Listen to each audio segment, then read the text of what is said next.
Bill Garden is a throwback, one of the last living links to a golden age when Seattle was the hub of a great tradition of wooden boat building, inspired by the region's maritime character and sustained by the vast forests of the Pacific Northwest. You want to have pure luxury. At 87, building boats remains his passion. He still prefers to work in wood and sail. How's that for comfort? That's beautiful. He's a representative of an era when naval architects were generalists, not specialists, when they designed workboats as well as pleasure boats, sail as well as power. He's been among the most prolific designers in the world. Someone once estimated there were 6,000 gardens on the water, but he's lost count. I don't know, they go all every direction. You can't keep track of the boats. Like dandelion fluff, I guess. Dan Frank is the proprietor of the Seattle boatyard his grandfather founded in 1926. Bill Garden and my father really started corroborating together and kind of rode each other's coattails into notoriety. We got the commission on the khaki M's, for instance, through Bill Garden. William Garden is one of my favorite designers. You can instantly tell his designs, and he is one of the few designers who excels extremely well in both sailing yachts and motor yachts. As far as I'm concerned, some of Bill's stuff is the prettiest stuff out there. He would never design something just for the money, you know, he just didn't care. So you wouldn't tell him what you wanted. It's sort of like Frank Lloyd Wright. He knew what he wanted to do, and he convinced people to go along and pay for it. Today, Garden is something of a recluse. He lives on a private island in British Columbia.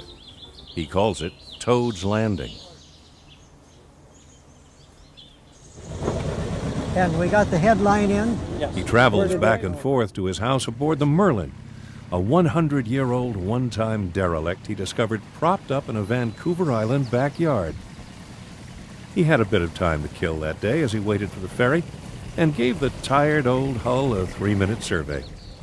The lady of the house quoted a price of $1,000, and he bought it on the spot.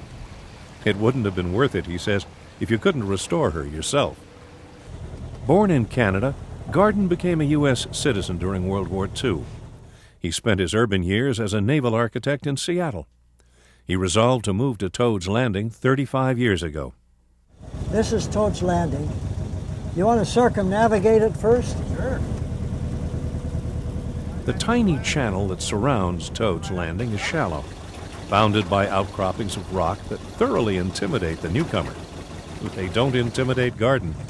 I'd head right for that second fir tree.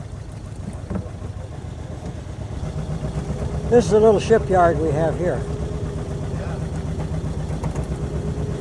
We built the Claymore in here. She was 70 feet, and we just had 2 feet of length. This is a 6-cylinder Vauxhall gas engine out of a wrecked car. And it runs in second gear. That ought to make it do something.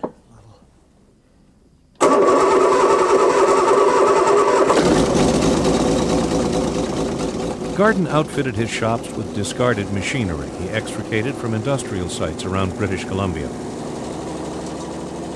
His boat works is a study in ingenuity that Rube Goldberg would have admired. Some of it must be 80 years old. I got it from sawmills that went broke or were folding up when I first came up here.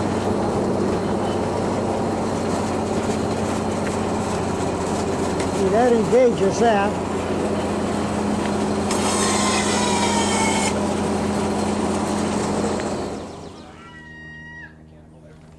Garden has a grudging respect for fiberglass, and he concedes that aluminum is a pretty good material, if only it smelled like wood. Well, that's what I was brought up with, was wood. That's what all the boatyards were doing, was wood.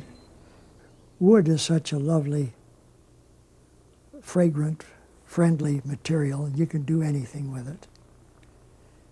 And you can bend it and pound it, use a rasp and offend it. And He remembers his early career fondly, when a gift for design was more important than formal credentials.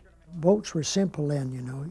A boat builder with an eye for a boat, he could build a better looking sailboat than somebody with 3 degrees and all sorts of technical information.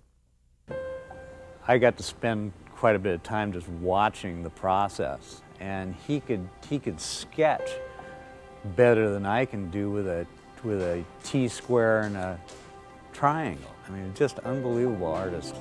It was funny, my father liked Bill because he didn't get real detailed in his plans.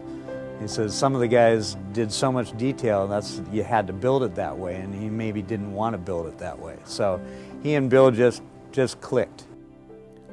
Garden was never short of work, but he admits he had to struggle to survive at first. He had a simple means of managing his accounts. I had an in and an out column. That was the extent of all my life. That's all I've had. If out exceeds in, you better do something else. As I remember the first year, it was about $2,000 net return for a year's designing. And I remember I was very pleased at the income tax I had to pay, $200 or something. The accountant I had, she thought I was crazy. But it was a sign to me that at least I was living and eating. There are those who have the urge to conceive inspired vessels, but not the talent. Garden figures he was lucky to have the gift. You're really blessed if you're on fire to do something and you're competent to do it.